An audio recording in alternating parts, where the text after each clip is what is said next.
Today we're going to be learning about Section 504 of the Rehabilitation Act of 1973. Now some of you may know some things about 504, some of you may know nothing about 504. Some of you may be wondering why you need to know anything about 504.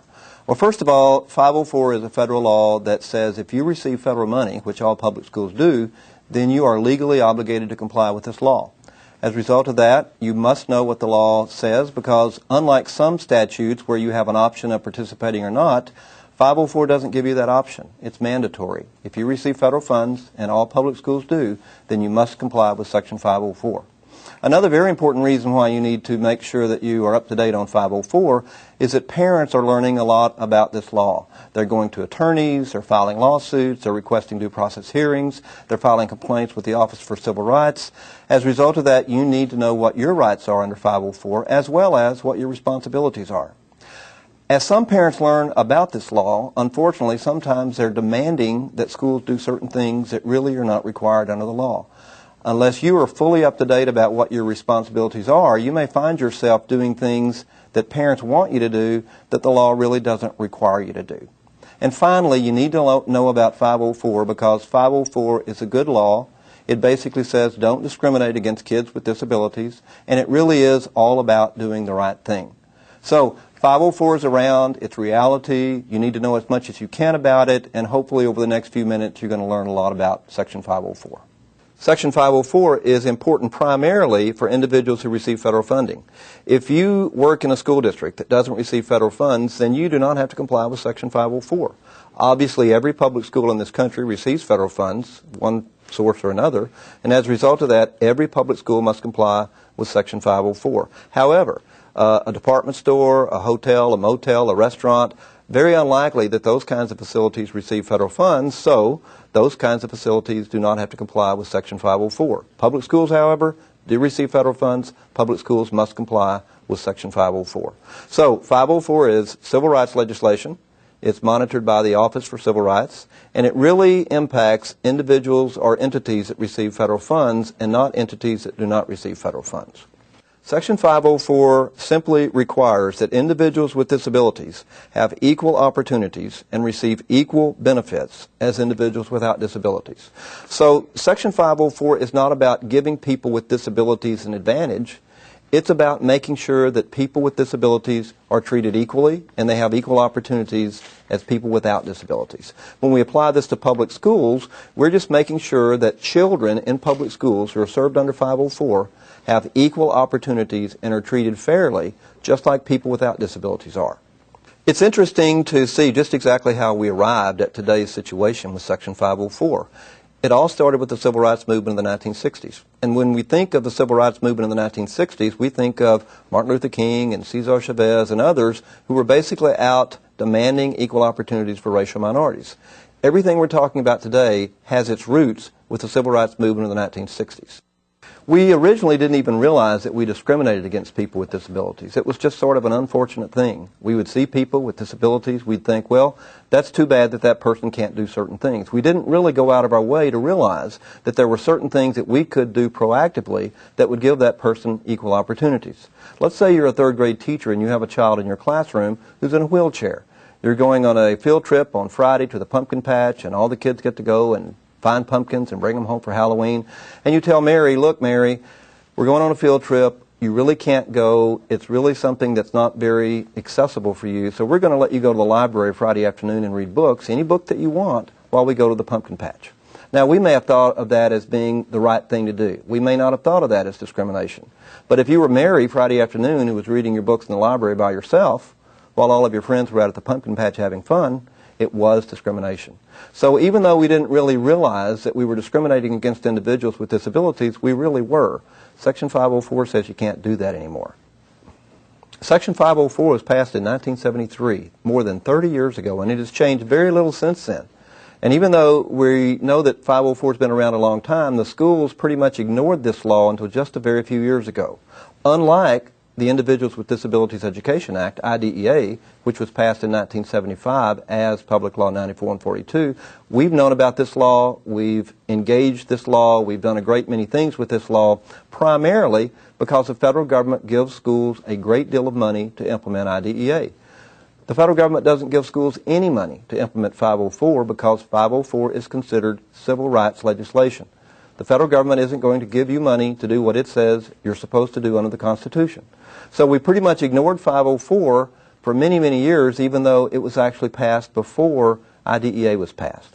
In 1990, we had one additional law that was passed at the federal level that has a major impact on people with disabilities, the Americans with Disabilities Act, the ADA. This was passed in 1990. It's very similar to 504 in that it is civil rights legislation for people with disabilities, with one major distinction. 504 only applies to entities that receive federal money, including public schools. The ADA applies to virtually everything else. Earlier we mentioned the fact that hotels and motels and restaurants didn't have to comply with 504 because they didn't receive federal money. The ADA says you must not discriminate against persons with disabilities. It doesn't matter if you receive federal money or not. So 504 was passed in 73, more than 30 years ago. The Individuals with Disabilities Education Act was passed in 1975, and the ADA was passed in 1990. These laws together result in individuals with disabilities having many more opportunities and being afforded many more services than they ever were before. Now, Section 504 of the Rehab Act does not guarantee that students will make an A. It doesn't guarantee that students will pass. It doesn't guarantee that students will make the football team. And it doesn't guarantee that students will participate in extracurricular activities. What Section 504 does guarantee is that students will have an equal opportunity to make an A, an equal opportunity to pass, an equal opportunity to make the football team, and an equal opportunity to participate in certain extracurricular activities. 504 doesn't guarantee success. It guarantees an equal opportunity to achieve success. So schools are required to do certain things, but the individual child must do certain things himself or herself. Success is not guaranteed. The opportunity for success is guaranteed. Now, 504 is a very, very simple statute. In fact, it's only one sentence long. The entire Section 504 is one sentence. And that sentence reads, "No otherwise qualified individual with a disability shall solely by reason of the disability be excluded from participation in, be denied the benefits of, or be subjected to discrimination under any program or activity receiving federal financial assistance." Now that's Section 504. That's not a summary of 504. That's not an excerpt of 504. That is Section 504. No otherwise qualified individual. Now that's a very important part because if a child with a disability wants to do something, but that child isn't really qualified to do that, and the school doesn't allow the child to do that, that's not considered discrimination. For example, if a child with attention deficit disorder wants to be on the basketball team, he goes and he tries out, and the coach finds out that he can't dribble, and he can't pass, and he can't shoot, and the coach cuts him. That's not discrimination under 504 because the student was not qualified to be on the basketball team. So you must be qualified to do something before discrimination of any sort becomes an issue. So no otherwise qualified individual with a disability, solely by reason of that disability, will be discriminated against. That's 504. It's very simple. If you receive federal funds, you must comply with that law. Eligibility for protections under 504 is extremely broad. It covers many, many, many different types of disabilities. For example, asthma, allergies, those kinds of things. Chronic fatigue syndrome might even be considered a disability under 504. So unlike IDEA that is considered categorical in that you're eligible if you have one of the following disabilities, 504 and the Americans with Disabilities Act are very broad, non-categorical, and they basically say if you have a disability and it really does affect something that you do every day, then you might be eligible. And we're going to look in detail at the definition in just a moment. But the definition of disability under 504 is very broad. Covers many, many, many different types of disabilities. It's not age-specific. Unlike IDEA, which says we're going to cover kids in the school years, 504 and the ADA are birth-to-death laws. If you're 10 years old or 50 years old or 80 years old and you're covered under 504 and the ADA, then that law is going to apply to you. There are no age restrictions like there are with IDEA. Eligibility for 504 is strictly based upon the definition of disability. No other thing. And we're going to look at the definition of disability in just a moment because if a child meets that definition, then we're going to say that child is eligible for protections under Section 504. As we mentioned before, 504 eligibility has nothing to do with clinical categories. IDEA says if you're not mentally retarded, learning disabled, autistic, etc., then you're not eligible for services. And we know that there are a lot of children who need special education but who do not fit into one of those categories. Under IDEA, they're simply not eligible. Under 504, there's no such thing as an exhaustive list. When we look at the definition in just a moment, I think you'll realize how broad-based the eligibility criteria for this law really are. And finally, eligibility for 504 is not related to eligibility under any other federal law or statute. So if a parent comes in and says, I want my child eligible under 504 so that I can get an SSDI check, you need to explain to that parent that there's no relationship between eligibility for SSDI and eligibility for 504 services. So 504 is very broad, covers an incredible number of disabling conditions. It is non-categorical, and it is not age restricted. Now, the definition of disability under 504 is focused around 3 different prongs. And prong number 1 says that you have a disability under 504 if you have a physical or mental impairment that substantially limits a major life activity. Have. So you currently possess a physical or mental impairment. Now, note it doesn't say one of the following physical or mental impairments. It says a physical or mental impairment. And that can be a whole lot of different kinds of things. So you're eligible under 504 if you have a physical or mental impairment that substantially limits a major life activity. Or you're also eligible if you have a record of such an impairment. In other words, you may not have anything wrong with you now, but if you used to have a physical or mental impairment and you're treated differently because of that history, well, then we may be discriminating against you under 504. So if you have a physical or mental impairment, if you have a record of a physical or mental impairment, or the third prong, if we just regard you as having a physical or mental impairment. In other words, under that third prong, there may not be anything wrong with you, but if we, for some reason, think that there's something wrong with you, and we treat you differently because of that, then you're protected under Section 504 of the Rehab Act. So if you have a physical or mental impairment that substantially limits a major life activity, if you have a record of a physical or mental impairment, or if we simply regard you as having a physical or mental impairment, you may be eligible for protections under 504. Now, as far as schools go, the only one of these prongs that they really need to pay attention to for developing an accommodation plan is the first prong. If a child currently has a physical or mental impairment that substantially limits a major life activity such as learning, then they're eligible under 504. If they have a record of an impairment, I'm not going to say this is an active 504 kid and develop an accommodation plan. What would my accommodation plan say? Don't treat Billy differently because he used to be in special ed. Now, you don't treat Billy differently because he used to be in special ed, because that would be violating his civil rights under 504. But he's not considered an active 504 student if he's eligible because of a record of an impairment. Similarly, if a student is eligible because you regard that student as 504, you don't make that student an active 504 student either. If you think a student might be eligible under 504, you're required under the law to make a referral, evaluate that student, and make a determination. So even though all 3 of these kinds of children would be eligible under 504, the only one that results in your developing an accommodation plan is the first one. If a child currently has a physical or mental impairment that substantially limits a major life activity. Now, what is a physical or mental impairment? And when we look at this definition, you'll see that it covers just about anything you can think of. A physical or mental impairment is any physiological disorder or condition, cosmetic disfigurement, or anatomical loss affecting one or more of the following body systems: neurological, musculoskeletal, special sense organs, including speech, cardiovascular, reproductive, digestive, genital urinary, hemic and lymphatic, skin, and endocrine, or any mental or psychological disorder such as mental retardation, organic brain syndrome, emotional or mental illness, and specific learning disabilities. So as you can see from this definition, there are many, many different types of disabling conditions covered under the definition of disability used in 504 in the ADA.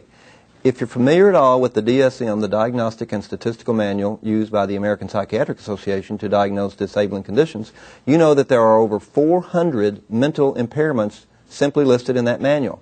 Every one of those is potentially eligible under 504 in the ADA.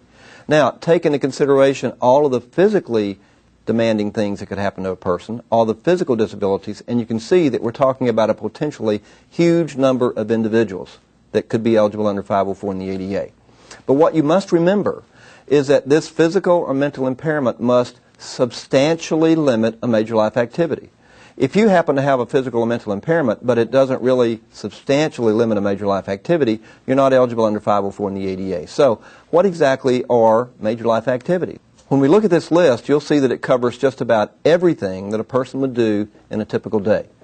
So, by definition, under Section 504 in the ADA, major life activities include such things as caring for oneself, performing manual tasks, walking, seeing, hearing, speaking, breathing, learning, and working.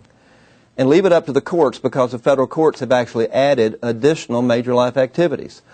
In various federal court cases, the courts have added sitting, stooping, reaching, eating, and even procreating. And the procreating case was a case about an individual who was HIV positive who was denied services by a dentist.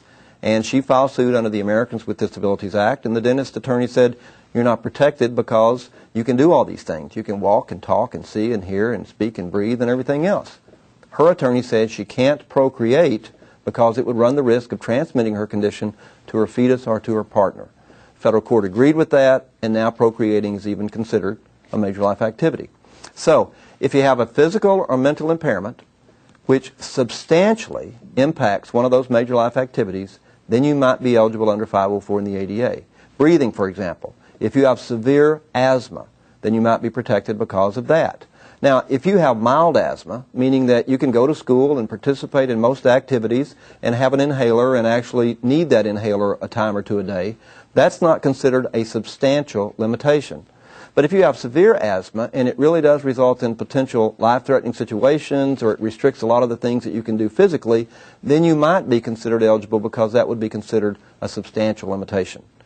Determining substantial limitation, and we're going to look at the definition of that in just a moment, is a judgmental thing. It results in a professional judgment. A group of people are going to decide if they think this results in a substantial limitation or not. Now notice that learning is on that list of major life activities. We think of learning as the major life activity that's typically impacted for kids in schools. But it doesn't have to be learning. For example, you may have a child with spina bifida who's in a wheelchair, and this is a bright child, doesn't need special ed, and is therefore not eligible under IDEA, even though this child would be classified as having an orthopedic impairment. Learning is not the issue. The fact that the child can't walk means there is a substantial limitation in walking, and therefore this child would be eligible under 504 in the ADA because of a substantial limitation in walking. Now, this child's 504 plan wouldn't have anything about academic accommodations because the student wouldn't need academic accommodations. The accommodations on this student's plan would focus on physical accessibility. So, a student who has a physical or mental impairment which substantially limits a major life activity is very likely going to be eligible under 504, and determining that substantial limitation is a professional judgment issue. There are no criteria provided by the Office for Civil Rights when you're trying to determine if something is or isn't a substantial limitation. One of the things that individuals, when they're trying to make that determination of whether something is a substantial limitation or not, one of the things they consider is how long is the condition going to last. Temporary disabilities are protected under 504. So is this going to be something that lasts 3 or 4 days, which would not be considered substantial? Or is this going to be something that would last 4 or 5 months? Most of you have had a bad case of the abdominal flu at least once in your life. It's not something we look forward to. It's something we like to forget. But during those days when you have a bad case of the abdominal flu, you have substantial limitations in many, many different things. I mean, you can't do anything. You can't work, you can't walk, you can't talk, you can't do anything. But that's going to last only 3 or 4 days at the most, probably. Are we going to say you're eligible under 504 in the ADA during those 3 or 4 days? Of course not. We have to have a duration that's longer than that. Let's say you have a student who's suffering from childhood leukemia, and she's in a children's hospital receiving extensive chemotherapy, and that chemotherapy results in her having some of the same symptoms that you do when you have the abdominal flu. But those symptoms are going to last 4 or 5 months. Now, we would say that this student would be eligible under 504 because the duration is such that it's really going to impact her learning and other kinds of things that she could be doing. So duration is one of the things we look at when we're trying to determine substantial limitation. Another thing that we're going to look at is how severe is the problem. You can be mildly attention deficit disordered to the point where we may not even think you have ADHD, or you can be severely attention deficit disordered to to the point where we don't want to be anywhere around you because you are such a bother. How severe do you have to have it before we're going to say you're eligible under 504? Well, once again, that's that subjective judgmental decision. But severity is an issue that you're going to be looking at. If it's mild ADHD and it doesn't really substantially limit learning, we're not going to say that you're eligible under 504. If it is significant ADHD and it truly substantially limits learning, then we might say that you are eligible under 504. And the third thing that you might look at is what kind of long-term impact this will have. Let's say that you have a student in your high school and this student gets into an automobile accident. And they maybe miss school because of some traumatic brain injury, and they're out the entire year. They go to a rehab facility, they come back the next year, they're pretty much okay. They can go to school, they can go to classes, they don't need special education even though they suffered a traumatic brain injury. But if you've ever been around someone who suffered TBI, you know that there are some lingering characteristics that you have to deal with. Behavioral problems, memory problems, learning problems. So even though this person had their traumatic brain injury a year or two ago, the long-term impact of that disabling condition might be such that you're still going to say that person has a substantial limitation. So how long is it going to last? How severe is the problem? And what kind of long-term impact will it have? These are some of the issues that you might be able to use when you're trying to determine if this is indeed a substantial limitation. Section 504 does not define substantial limitation, which even makes it more difficult for school people to try to determine if a student is eligible under 504. The Americans with Disabilities Act, however, defines substantial limitation, and we typically take that definition and try to apply it in school settings. The ADA, and therefore in our interpretation of 504, defines substantially limits as unable to perform a major life activity that the average person in the general population can perform, or significantly restricted as to the condition, manner, or duration under which an individual can perform a major life activity as compared to the condition, manner, or duration under which the average person in the general population can perform that same major life activity. Now, that sounds like a bunch of mumbo-jumbo, but basically what we're saying is we're going to say a student has a substantial limitation in a major life activity, whether it's learning or walking or breathing or whatever, if they don't do as well in that major life activity as average kids in the general population. So you may have a parent come to you and say, well, I've got a child who has 180 IQ. He ought to be making all A's. He should be hitting the 99th percentile on all the standardized tests, and yet he's not making all A's. He's not hitting the 99th percentile. He's barely getting along, but he's doing as well as average kids are doing. He's doing as well as those kids in the class that have IQs in the range of 100, 110. In that circumstance, he's not eligible under 504, even though we may acknowledge the fact that he's probably not doing as well as he could because of attention deficit or some other physical or mental impairment. It's very difficult sometimes for us to understand that if a child is doing as well as average kids are doing, even though he should be doing better, he's probably not going to be determined eligible under Section 504. And that's difficult for school personnel to understand. That's difficult for parents to understand. So substantially limits basically means you're not doing as well as average kids are doing in the general population. Or the second part of that definition means that you may be doing as well as average kids are doing, but it's requiring you extensive more effort to do as well. It's not fair if a kid has to do 4 or 5 hours of homework every night just to maintain an average grade if everybody else can get by with 30 minutes and there is a physical or mental impairment that's the result of that.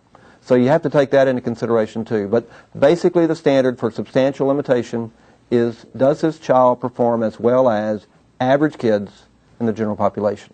One of the things you must consider when you're trying to determine whether or not a child is eligible under 504 is, are there any mitigating circumstances?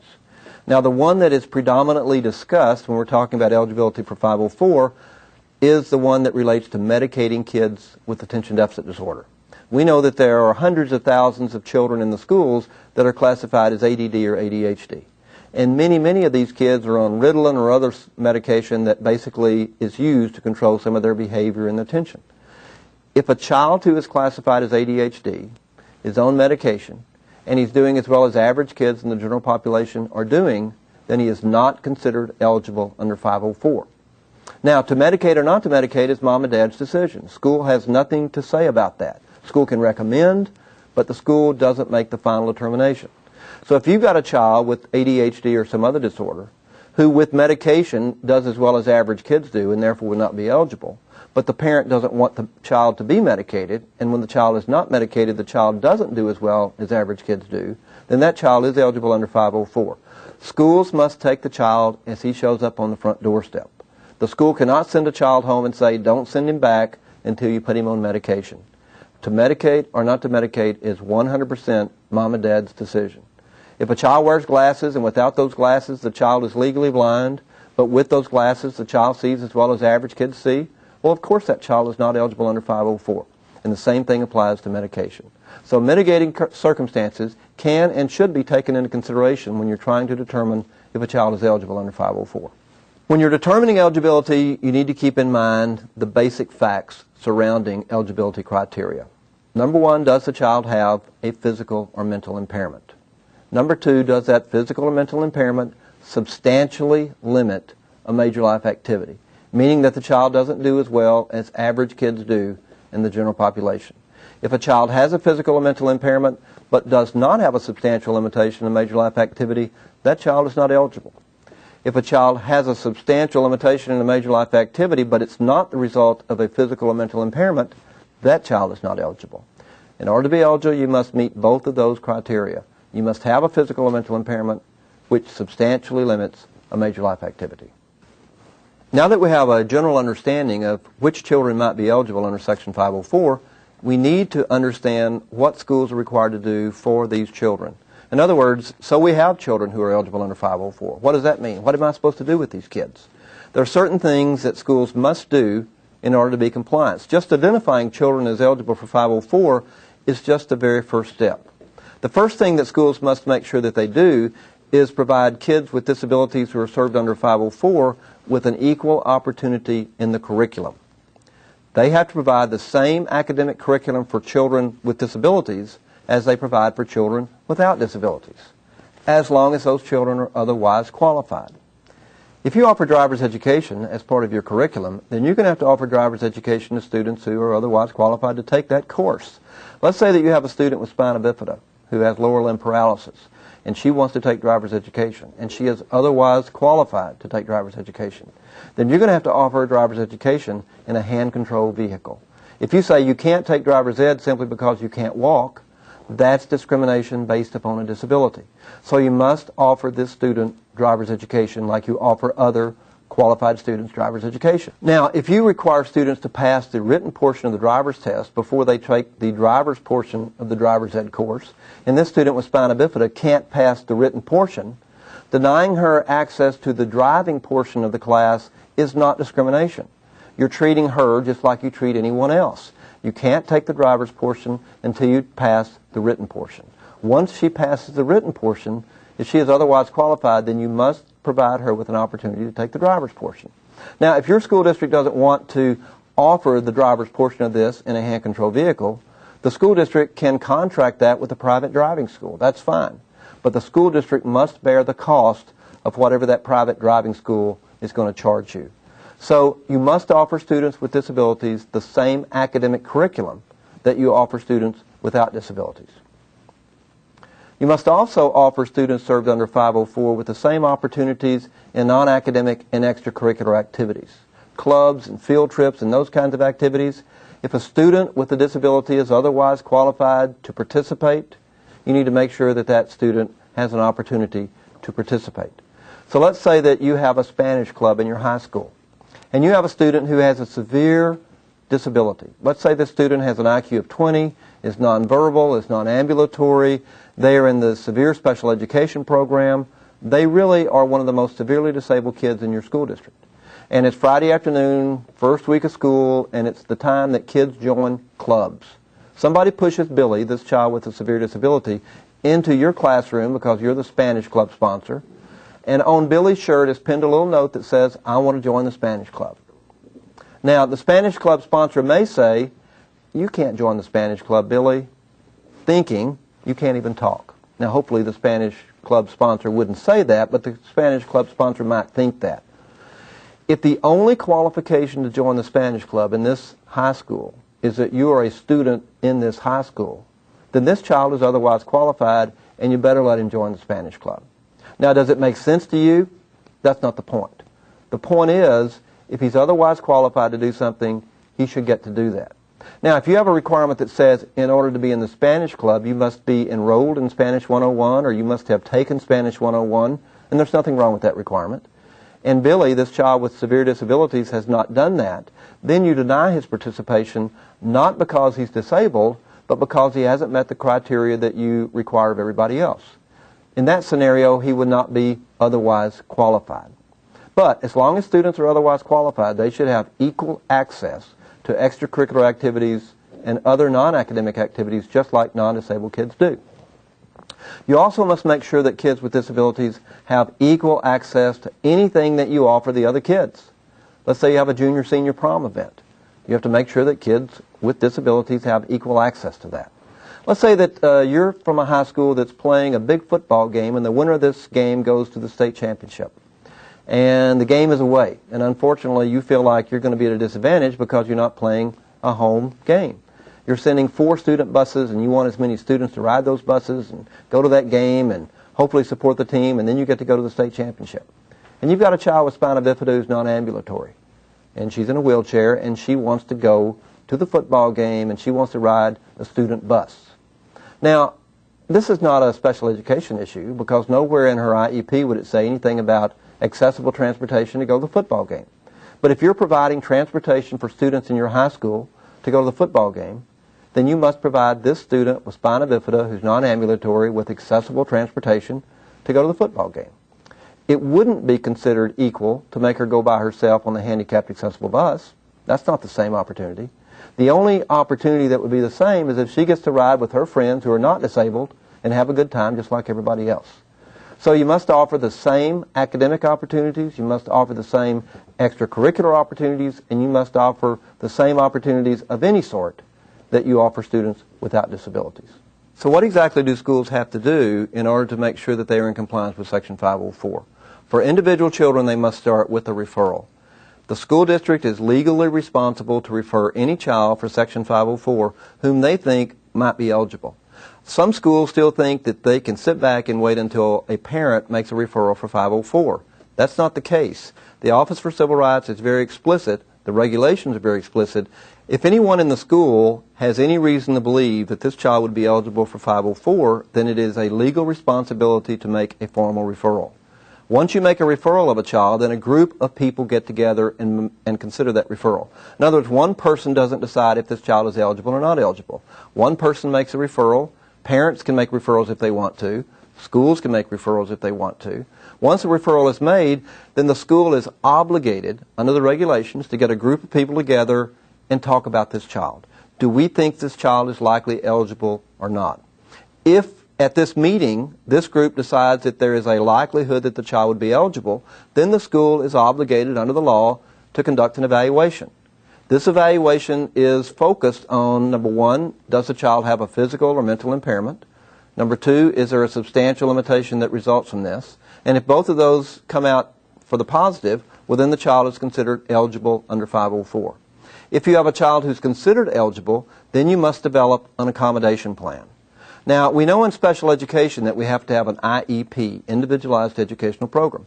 504 doesn't require an individualized educational program, but it does require that you develop a plan that provides the accommodations necessary for this student to achieve FAPE, Free Appropriate Public Education. So the schools must refer kids, evaluate kids if they think those kids might be eligible, develop and implement an accommodation plan that provides FAPE, and provide for due process rights for parents. Schools must provide for due process rights. Basically, this means that schools must notify parents before they do certain things with their child. They must get permission before they test this child to determine if he's eligible for 504. And then they must get permission before they say this child is a 504 child and start to implement services. So schools can't do just what they want to with a child referred for 504. They must follow certain kinds of procedures. Now, one of the things that the parents can do under 504 is they can request a due process hearing. If they haven't been notified, or they feel like that the child is eligible and the school refuses to provide services, or they feel like the accommodation plan isn't working, or for whatever reason they're dissatisfied and you reach an impasse, then the parents can request a due process hearing under 504. Very similar to an IDEA due process hearing. There's a third party, comes in, listens to both sides, and makes a ruling about what he or she thinks is appropriate under the law. The parent also has a right to file a complaint with the Office for Civil Rights. Because 504 is monitored by the OCR, then parents can file a complaint with OCR. And thirdly, if parents don't want to follow those two procedures, they can file a suit in federal court. So part of the due process that must be afforded to parents deals with notice and getting consent, but it also affords parents the right to request a hearing, it affords parents the right to request to go to federal court, and it affords parents the right to file a complaint with the Office for Civil Rights. Those are the due process rights of parents. Now, the primary purpose of 504 is to make sure that students receive a free, appropriate public education, FAPE. Section 504 defines FAPE, or Free Appropriate Public Education, as the provision of regular or special education, related aids and services designed to meet the individual educational needs of kids with disabilities, as well as you meet the individual educational needs of kids without disabilities. It doesn't say that these kids have to end up with the same educational outcomes. It says we must meet their needs as well as we meet the needs of kids without disabilities. For a child with an IQ of 20, that child's educational needs are going to be very different than the child who doesn't have mental retardation. Meet their educational needs as well as we meet the educational needs of kids without disabilities. That's the definition of FAPE, and that's what we must do under Section 504.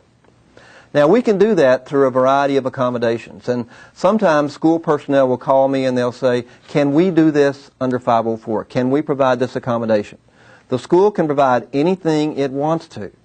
The goal is to make sure that you meet this child's educational needs as well as you meet the educational needs of non-disabled kids. Even though there's no such thing as an exhaustive list for accommodations, some of the ones that might be more typically used on 504 plans include such things as preferential seating, extended time, providing a reader, providing a scribe, modification of attendance policies, accessible transportation, etc., etc. Schools can come up with their own accommodation for a particular child. For a child with asthma, you're going to come up with something else. For a child who has spina bifida and is in a wheelchair, you're going to come up with something else. So there's no such thing as one list of accommodations you draw from.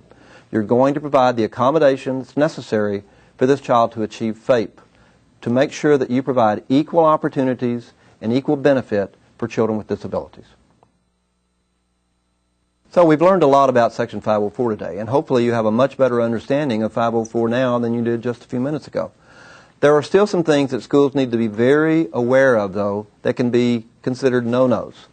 Perry Zerkel, who has done probably more work in the area of 504 and disability law than any other professional I'm familiar with, has come up with a list of no-nos for public schools. And let's look at this list of no-nos related to Section 504. Refusing to provide services beyond IDEA. Failing to recognize the broader group under 504. Expecting parents to trigger a 504 referral. Not providing staff development.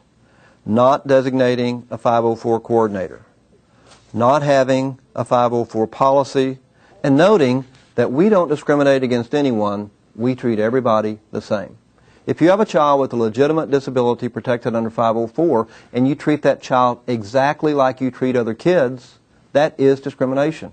You must make some accommodations. You must try to level the playing field. And even though that's a cliche, leveling the playing field is really what you're trying to do with 504.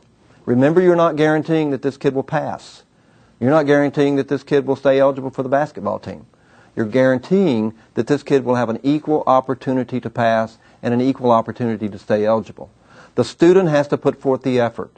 The school makes it possible. The student has to make sure that he or she tries and makes the effort to be successful. Now, that said, there are some things that schools really need to do in order to ensure compliance with 504. So let's briefly look at this list of things that schools really need to focus on to ensure compliance with 504. First of all, you need to make sure that you identify a 504 coordinator for your district. 504 requires that every school district have a designated coordinator. This is someone that ensures that all of the teachers and all the schools and everybody in the district is in compliance with 504. So make sure that you designate someone who has some time to spend on this issue as well as some knowledge about 504. Make sure that you have a set of procedures. If I'm a first grade teacher in your district or a 10th grade teacher in your district, I need to know what 504 is all about. I need to know something about what kinds of kids might be eligible.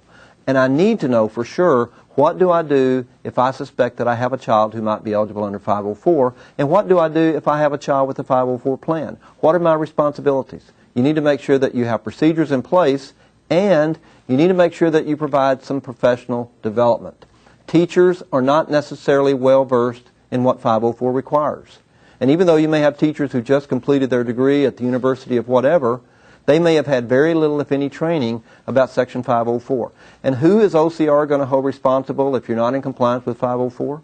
Not that individual teacher, but the school district. So it's very important for the school district to provide professional development so that they make sure that their teachers are indeed aware of, knowledgeable of, and know how to implement 504. We want to make sure that we keep it simple. Under IDEA, we've created a monster with paperwork and procedures. We want to make sure that with 504 we keep it simple. 504 is one sentence long. It's not complicated. Let's not make it complicated.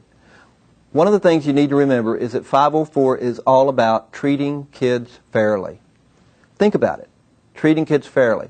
It's all about doing the right thing. It's all about giving kids an equal opportunity. And one of the things that I always recommend that we do to make sure that we do that officially and formally and in good faith is we think of those kids as if they were our kids. How would we want our kid treated if our kid had a disability under 504? How would we want the school to deal with that child to make sure that he had an equal opportunity? So think about your own kids sometimes when you're trying to decide if this is something that you should be doing for this child. And last but not least, make sure you provide due process. Parents have to have an opportunity to participate in this process. You must notify them before you do certain things with their child. You must get consent before you do certain things with their child. You want them at the table. You want them there helping you make decisions. If you want to stay out of court and you want to keep the Office for Civil Rights from investigating you, make sure that parents are involved in the process about their child. Remember, the Office for Civil Rights wants to make sure that individuals with disabilities are treated the same and have the same opportunities as individuals without disabilities. That is what OCR is all about. They want to come in, if somebody files a complaint, and make sure that you are making a good faith effort to treat these kids like you treat everybody else.